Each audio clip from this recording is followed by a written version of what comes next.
Welcome back to React course part 9। यहाँ से हम रिएक्ट और बना रहे हैं एक टू डू लिस्ट का प्रोजेक्ट और इसके लिए हम यूज कर रहे हैं नेक्स्ट.js फ्रेमवर्क का। लास्ट वीडियो में हमने समझा किस तरह से हम टास्क की लिस्टिंग में यूजर का डेटा डिस्प्ले करा सकते हैं बेस्ड ऑफ यूजर आईडी, और साथ ही हमने समझा नेक्स्ट.js के इमेज पैकेज के बारे में कि इसे हम किस तरह से यूज कर सकते हैं और इसका क्या बेनिफिट है। अब आइए इसी को कंटिन्यू करते हैं और समझते हैं कि हम अपने टास्क के साथ किस तरह से यूजर को मैप कर सकते हैं, और इसके अलावा सीखेंगे कई सारे ट्रिक्स और मेथड।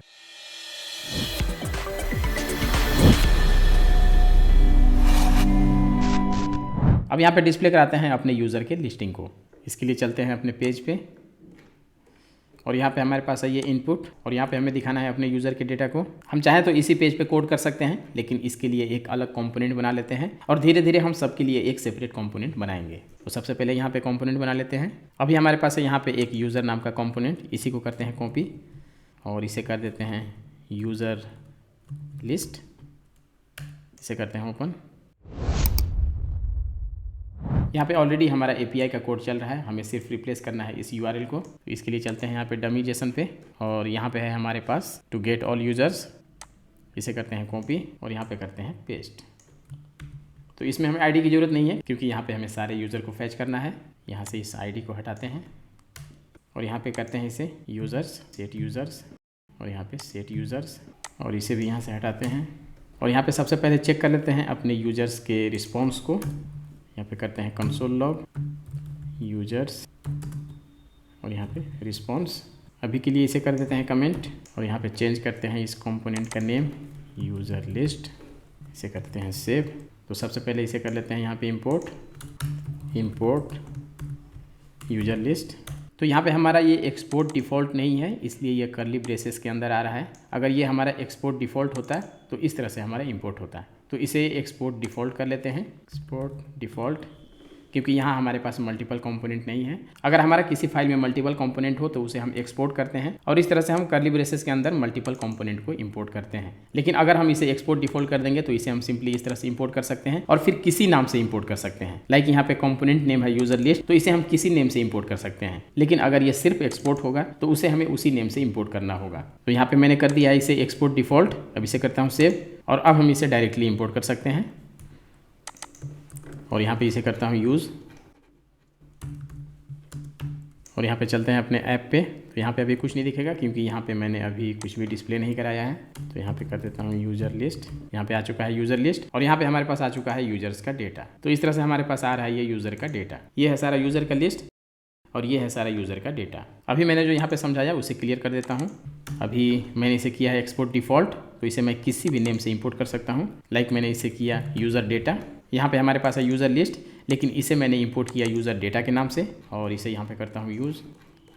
इसे रिप्लेस कर दिया यूज़र डेटा से और ये हमारा प्रॉपर वर्क करेगा। ठीक है, यहाँ पे हमारे पास यूज़र लिस्ट भी आ रहा है और यहाँ पे हमारे पास यूज़र का पूरा डेटा भी आ रहा है। अब इसी को मैं करता हूँ ओनली एक्सपोर्ट, यहाँ से डिफ़ॉल्ट को हटाता हूँ। अब इसे करता हूँ सेव। तो यहाँ पे हमारे पास एरर आ चुका है, एलिमेंट टाइप इज़ इनवैलिड। तो यहाँ पे हमें इसे यूज़ करना होगा कर्ली ब्रेसेस के अंदर, लेकिन अभी भी ये वर्क नहीं करेगा। इसे करता हूँ सेव और यहाँ पे अभी भी एरर आ रहा है क्योंकि ये नेम यहाँ पे इसे नहीं मिल रहा है। अब मुझे यहाँ पे इसी नेम से इंपोर्ट करना होगा क्योंकि यहाँ पे मल्टीपल कंपोनेंट्स होंगे, तो उसी नेम से हमें इंपोर्ट करना होगा। अब इसे अगर इसी नेम से इंपोर्ट करूँगा तो ये प्रॉपर वर्क करेगा। इसे यहाँ पे करना होगा हमें रिप्लेस और यहाँ पे हमारा प्रॉपर वर्क करेगा। ठीक है, यहाँ पे हमारे पास यूजर्स का डेटा भी आ चुका है। आई होप कि ये क्लियर हो गया होगा। तो इसे करते हैं एक्सपोर्ट डिफ़ॉल्ट, क्योंकि ये हमारा सिंगल कंपोनेंट है तो एक्सपोर्ट डिफ़ॉल्ट ही करना चाहिए। हालांकि एक्सपोर्ट डिफ़ॉल्ट के साथ भी हम दूसरा कंपोनेंट बना सकते हैं जो कि होगा एक्सपोर्ट। एक फाइल में एक ही कंपोनेंट को हम एक्सपोर्ट डिफ़ॉल्ट कर सकते हैं। सेम फाइल में हम कई सारे कंपोनेंट बना सकते हैं, लेकिन एक फाइल में हम एक ही कंपोनेंट को एक्सपोर्ट डिफ़ॉल्ट कर सकते हैं। बाकी कंपोनेंट को हमें सिर्फ एक्सपोर्ट करना होगा। इसे भी कर देता हूँ एक्सपोर्ट डिफ़ॉल्ट और यहाँ पे दोनों को यूज़ करता हूँ इसी तरह से। यहाँ पे सिंपली हमें हटाना होगा कर्ली ब्रेसेस, यहाँ से भी हटा देता हूँ और इसे करते हैं सेव। तो हमारे पास यहाँ पे आ चुका है यूज़र लिस्ट का डेटा। अब हमें सिंपली यहाँ पे इसे कराना है प्रिंट। तो सबसे पहले यहाँ पे सेट करते हैं रिस्पॉन्स डॉट यूजर्स। ठीक है, यहाँ पे यूजर्स में हमें मिल रहा है सारा डेटा। अब यहाँ पे यूज़र को प्रिंट कराते हैं। इसके लिए यूज़ करना होगा मैप फंक्शन का और सबसे पहले यहाँ पे इस स्टेट में हमें पास करना होगा ब्लैंक एरे, जो कि होगा हमारा डेटा टाइप। अब इसे हम यहाँ पे करेंगे यूज़ डॉट मैप आइटम और यहाँ पे आई, जो कि होगा हमारा इंडेक्स वैल्यू। यहाँ पे करेंगे रिटर्न और यहाँ पे इसे करते हैं अनकमेंट और यहाँ पे सबसे पहले ऐड कर लेते हैं यूएल और यहाँ पे li, इसके अंदर पास करना होगा की आई और यहाँ पे हम करेंगे इसे यूज़। अब यहाँ पे ऐड करते हैं एक div। अब यहाँ पे इस यूज़र को रिप्लेस करना होगा आइटम से, आइटम यहाँ भी, और यहाँ पे फर्स्ट नेम और ये लास्ट नेम। अब इसे करते हैं सेव, और यहाँ पे हमारे पास आ चुका है ये यूज़र का लिस्ट। तो यहाँ पे हमारे पास अभी 30 डेटा आ रहा है, क्योंकि यहाँ पे लिमिट लगा हुआ है। अगर मैं यहाँ पे दिखाऊं तो लिमिट यहाँ पे 30 है। जो टोटल हमारे पास डेटा है वो है 208, लेकिन यहाँ पे 30 का लिमिट है, तो यहाँ पे हमारे पास 30 डेटा आएगा। अब इसका UI करते हैं फिक्स, और यहाँ पे क्लास को करते हैं चेंज। यहाँ पे करते हैं यूज़र लिस्ट, और यहाँ पे भी ऐड करते हैं क्लास यूजर सेलेक्ट। यहाँ पे एक देते हैं बटन, और इसके क्लिक पे हम ओपन करेंगे इस लिस्ट को। और यहाँ पे टेक्स्ट ऐड करते हैं ऐड यूज़र, और इसका टाइप होगा button, class name add user. अब इसे करते हैं कॉपी और चलते हैं अपने CSS पे। इसे कर लेते हैं यहाँ पे मूव, और यहाँ पे देते हैं mean width 120 pixel, margin add करते हैं 0-10 पिक्सल। इसमें करते हैं पोजीशन रिलेटिव, और यहाँ पे कॉपी करते हैं ऐड यूज़र। इसका हाइट करते हैं 40 pixel, border none, background colour blue, colour white, border radius कर देते हैं 6 पिक्सल, और यहाँ पे पैडिंग 5 पिक्सल एंड 15 पिक्सल। अब इसे करते हैं सेव, और यहाँ पे हमारे पास आ चुका है ऐड यूज़र का बटन। अब इस लिस्ट को करते हैं फिक्स, यहाँ पे चलते हैं, और ये हमारा पोजीशन रिलेटिव है, तो इस लिस्ट को करेंगे position absolute, position absolute, top करेंगे 100%, लेफ्ट करेंगे 0, और इसका बॉर्डर करेंगे 1 पिक्सल सॉलिड लाइट ग्रे। इसमें पैडिंग ऐड करेंगे 10 पिक्सल, और यहाँ पे ऐड करते हैं बैकग्राउंड वाइट। और कुछ इस तरह से आ चुका है हमारा ये यूज़र का लिस्ट। इसका हाइट करना होगा फिक्स, और उसके अंदर ऐड करेंगे हम स्क्रॉल। यहाँ पे विड्थ सेट करते हैं 200, और यहाँ पे हाइट ऐड करते हैं 300, ओवरफ्लो करेंगे auto, border radius 6 pixel, box shadow 2 pixel and 10 pixel, और यहाँ पे कलर को करते हैं थोड़ा सा चेंज। और यहाँ पे हमारे पास आ चुका है इसका इस तरह से डिज़ाइन। अब यहाँ पे लिस्ट आइटम में ऐड करना होगा क्लास। यहाँ पे चलते हैं LI पे, class name styles dot user item, और यहाँ पे करते हैं list style none display flex, और यहाँ पे करते हैं अलाइन आइटम सेंटर, और इसका पैडिंग 5 पिक्सल। अब इसे करते हैं सेव, और इस तरह से आ चुका है लिस्टिंग। यहाँ पे हमें ऐड करना होगा मार्जिन। तो यहाँ पे हमारे पास यूज़र IMG के नाम से क्लास था, लेकिन लगता है उसे मैंने अपडेट कर दिया है। यहाँ पे लिखते हैं यूज़र आइकन, इसे करते हैं सेव, और यहाँ पे कर लेते हैं इसे यूज़, मार्जिन राइट 10 पिक्सल। कुछ इस तरह से है हमारा इसका व्यू। तो यहाँ पे थोड़ा सा इसका विड्थ इंक्रीज कर लेते हैं, करते हैं 220 पिक्सल, और इसका पोजीशन भी करते हैं चेंज। यहाँ पे राइट से करते हैं 0, और इस तरह से हमारा आ चुका है ये व्यू। अब इस पर होवर इफेक्ट लगा लेते हैं। यहाँ पे करते हैं ट्रांजिशन 0.2s, और यहाँ पे होवर, और इसमें बैकग्राउंड करते हैं इसका चेंज, और यहाँ पे ऐड करते हैं कर्सर पॉइंटर। अब हमारा ये डिफ़ॉल्ट ओपन नहीं रहेगा। जब हम ऐड यूज़र पे क्लिक करेंगे तो हम इस विंडो को खोलेंगे, और जब हम यहाँ पे किसी यूज़र को क्लिक करेंगे तो वो सिलेक्ट हो जाएगा और वो यहाँ पे दिखेगा। इसके लिए सबसे पहले यहाँ बनाना होगा हमें एक state, const is open, set is open, use state, और ये होगा हमारा फॉल्स, और यहाँ पे हम यूज़ करेंगे टर्नरी ऑपरेटर का। अगर ये हमारा ट्रू है तो हम यहाँ पे शो कराएंगे अपने इस लिस्ट को, और अगर नहीं तो इसे हम कर देंगे ब्लैंक। अब इसे करते हैं यहाँ से कट, और यहाँ पे करते हैं पेस्ट, और यहाँ से हमारा हाइड हो चुका है ये यूज़र का लिस्ट। अब यहाँ पे टर्नरी ऑपरेटर को यूज़ करने का एक दूसरा तरीका भी है। सपोज यहाँ पे फॉल्सी वैल्यू में हमें कुछ भी नहीं दिखाना है, सिर्फ इसके ट्रू पे ही हमें दिखाना है, तो यहाँ पे हम यूज़ करेंगे डबल एंड का, और यहाँ से इसे करेंगे रिमूव। अब यहाँ पे हम डायरेक्टली यूज़ कर सकते हैं क्लिक फंक्शन को, ऑन क्लिक, और यहाँ पे हम यूज़ करेंगे arrow function, set is open, और इसे करेंगे ट्रू। अब इसे करते हैं सेव, और अब इसे करते हैं क्लिक। अब हमारा ये विंडो हो चुका है ओपन। अब ये दोबारा क्लिक करके इसे हमें हाइड करना है, तो यहाँ पे हम यूज़ करेंगे नोट का, नोट इज़ ओपन, मतलब अगर ट्रू है तो फॉल्स होगा, और अगर फॉल्स है तो ट्रू होगा। अब इसे करते हैं सेव, और यहाँ पे करते हैं क्लिक। तो इस तरह से हमारा ये टॉगल वर्क करेगा। अब हमें यूज़र को करना है सिलेक्ट, और यूज़र का वैल्यू यहाँ पे हमें कराना है प्रिंट। तो इसके लिए हमें बनाना होगा एक और स्टेट, और यहाँ पे लिखेंगे const selected user, set selected user, use state, और इसका इनिशियल वैल्यू हम देंगे ब्लैंक। अब हम जब अपने आइटम पे क्लिक करेंगे तो इसमें हम अपने यूज़र को करेंगे सेट। तो इसके लिए यहाँ पे हमें बनाना होगा एक हैंडलर। यहाँ पे करते हैं ऑन क्लिक, यहाँ पे यूज़ करेंगे एरो फंक्शन और यहाँ पे लिखेंगे हैंडल सेलेक्ट और यहाँ पे हम पास करेंगे आइटम को, जिससे हमें मिलेगा यूज़र का डेटा। अब यहाँ पे इसे बनाते हैं कॉन्स्ट हैंडल सेलेक्ट और यहाँ पे हमें मिलेगा यूज़र का डेटा, तो उसे यहाँ पे गेट करते हैं यूज़र और यहाँ पे हम सेट करेंगे अपने सेलेक्टेड यूज़र में यूज़र। ये सब ऑलरेडी हम लोगों ने समझ रखा है, तो इसके बारे में ज़्यादा डिटेल में बात नहीं करेंगे, क्योंकि जब हम टास्क के आइटम को एडिट और डिलीट कर रहे थे तो इन सारे चीज़ों को देख चुके हैं। अब यहाँ पे हमारे पास सेलेक्टेड यूज़र में आ जाएगा यूज़र का डेटा, तो इसे हमें करना होगा चेक।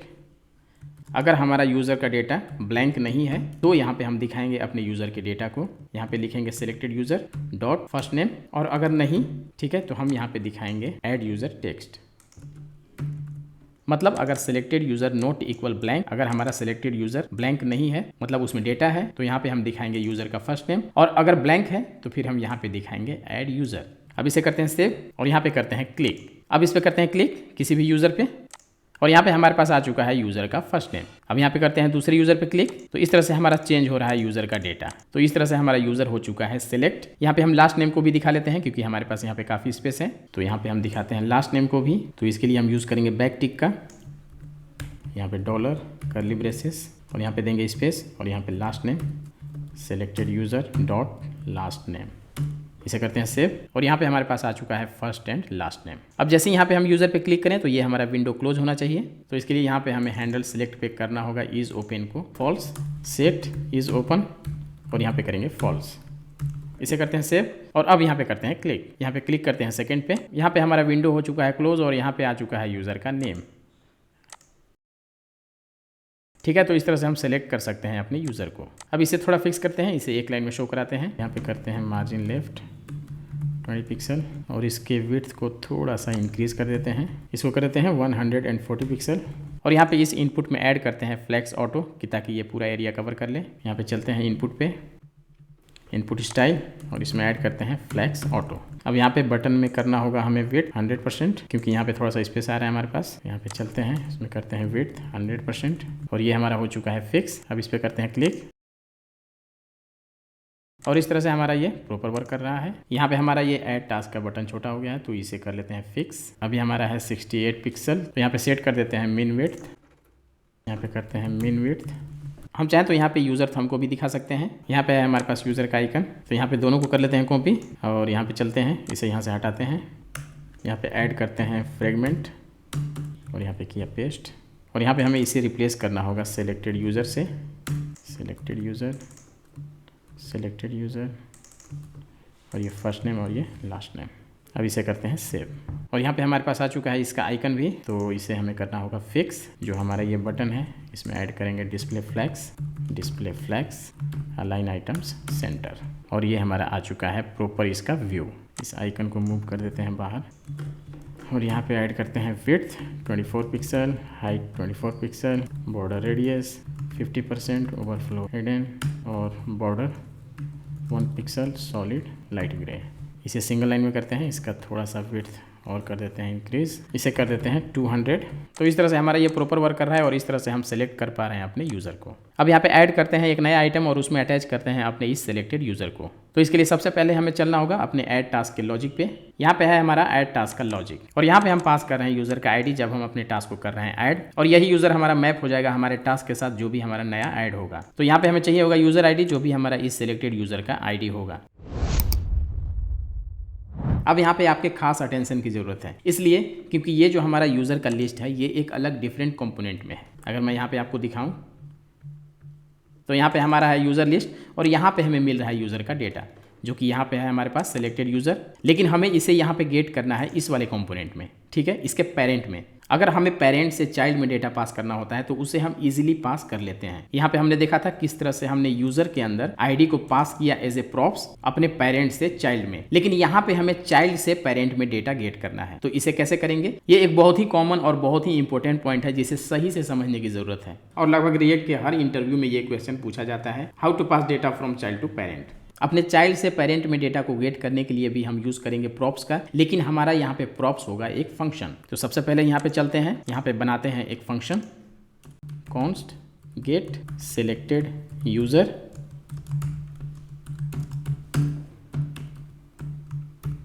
और यहाँ पे करते हैं इसे कंसोल फंक्शन। ठीक है, अभी के लिए कंसोल करा के देखते हैं और यहाँ पे पास करते हैं एज ए प्रॉप्स। तो यहाँ पे हम प्रॉप्स नेम कुछ भी दे सकते हैं, तो यहाँ पे सेम नेम यूज कर लेते हैं और यहाँ पे एज ए प्रॉप्स हम पास करते हैं इस फंक्शन को। अब इसे करते हैं कॉपी और चलते हैं यहाँ पे यूजर लिस्ट पे और यहाँ पे गेट करते हैं इस प्रॉप्स को जो कि है हमारा फंक्शन और इसे हम यूज करेंगे यहाँ पे हैंडल सेलेक्ट के अंदर, क्योंकि इसी के क्लिक पे यहाँ पे हमें यूजर का डेटा मिल रहा है। ठीक है, तो इसी के अंदर हम यूज करेंगे अपने इस फंक्शन को। यहाँ पे करते हैं इस फंक्शन को यूज। अब इसे करते हैं सेव। अब यहाँ पे चलते हैं और देखते हैं कंसोल में, यहाँ पे करते हैं क्लियर। अब यहाँ पे मैं क्लिक करता हूँ इस यूज़र पे और यहाँ मैं सेलेक्ट करता हूँ किसी भी यूज़र को और यहाँ पे हमारे पास आ चुका है ये कंसोल जो हमने यहाँ पे पेरेंट के अंदर बनाया था फंक्शन। यहाँ पे है हमारा फंक्शन गेट सिलेक्टेड यूज़र, उसे यहाँ पे चाइल्ड के अंदर हम लोग एक्सेस कर पा रहे हैं। जो यहाँ पे हमने कंसोल लॉग कराया है वही यहाँ पे प्रिंट हो रहा है। ठीक है, तो इस फंक्शन को हम गेट कर पा रहे हैं अपने इस चाइल्ड में। अब हमें कुछ नहीं करना, यहाँ से हम एज ए आर्गूमेंट पास करेंगे यूज़र के डेटा को। यहाँ पे एज ए आर्गूमेंट पास करते हैं यूज़र और इसी यूज़र को हम गेट करेंगे यहाँ पे। ठीक है, और कहीं कुछ नहीं करना, यहाँ पे हम कुछ भी लिख सकते हैं लेकिन यहाँ पे यूज़ करते हैं यूज़र और यहाँ पे कराते हैं कंसोल यूज़र। अब इसे करते हैं सेव और अब यहाँ पे यूज़र को करते हैं सेलेक्ट, इसे करते हैं सिलेक्ट और यहाँ पे हमारे पास आ चुका है यूज़र का data, first name last name और इसका आईडी। अब यहाँ पे सिलेक्ट करते हैं दूसरे यूज़र को और ये इसका डिटेल यहाँ पे आ चुका है। तो इस तरह से हमने गेट कर लिया है अपने यूज़र को पेरेंट के अंदर जो कि हमारा चाइल्ड कंपोनेंट के अंदर है। ये कहलाता है हमारा कॉल बैक फंक्शन और इस कॉल बैक फंक्शन को यूज़ करके हम चाइल्ड से पेरेंट में डेटा को पास कर सकते हैं। अब यहाँ पे सिंपली बनाना होगा हमें एक स्टेट जिसके अंदर हम स्टोर करेंगे अपने सिलेक्टेड यूज़र को। Const selected user set selected user use state और यहाँ पे इसका इनिशियल वैल्यू देंगे ब्लैंक और यहाँ पे इसे करेंगे सेट यूज़र। अब हमें मिलेगा सिलेक्टेड यूज़र में हमारा यूज़र जो भी हमारा यूज़र लिस्ट कंपोनेंट से होगा सिलेक्ट। अब हमें चलना होगा यहाँ पे जो हमारा ऐड टास्क का लॉजिक है, यहाँ पे हम यूज़ करेंगे सिलेक्टेड यूज़र डॉट आईडी और अब इसे करते हैं सेव और अब यहाँ पे करते हैं ऐड न्यू टास्क और यहाँ हमारे पास सिलेक्टेड है यूज़र तो यहाँ पे करते हैं ऐड और यहाँ हमारे पास ऐड हो चुका है टास्क। यहाँ हमारे पास आ चुका है न्यू टास्क और इसमें आ चुका है हमारे पास ये यूज़र। अब यहाँ पे ऐड करते हैं एक और टास्क और उसमें यूज़र को करते हैं चेंज न्यू टास्क 2 और यहाँ पे यूज़र को कर लेते हैं, इसे कर लेते हैं सिलेक्ट और यहाँ पे करते हैं ऐड और यहाँ पे देखते हैं और यहाँ पे हमारे पास आ चुका है यूज़र। इस तरह से इजीली हम मैप कर सकते हैं अपने डेटा को किसी भी डेटा के साथ। आई होप कि यहाँ तक सब कुछ क्लियर होगा। आप अपने सुझाव हमें कमेंट कर सकते हैं। मिलते हैं अगले पार्ट में। Thank you.